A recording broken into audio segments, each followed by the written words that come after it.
როდესაც კრიტიკული მედიის ჟურნალისტებს ან ლანძღავენ, ან ცუდად იხსენიებენ, სულ ვეკითხები ხოლმე, რომ აი თა რო იძახიან, აი ფულზე გაყიდულები ეს, ვეკითხები, რომ იცით ბოლოს ხელფასი როდის აიღეს? თუ დამთავრებული აქ ამბავი. იცით რომ კრედიტიც აქვთ, ოჯახებიც ყავთ და ხშირად ფეხით მიდიან სამსახურში.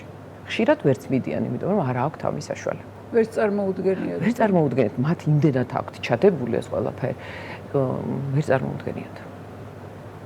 ჩემთვის ეს ადამიანები, მიუხედავად იმისა, რომ ბევრი შენიშვნა მაქვს, ჩემთვის ეს ადამიანები დღეს არიან მართლა გმირებს არ ვიტყვი, მაგრამ მებრძოლები, ძალიან მებრძოლები და ძალიან თავდადებულები საკუთარი პროფესიისათვის. იმიტომ რომ როცა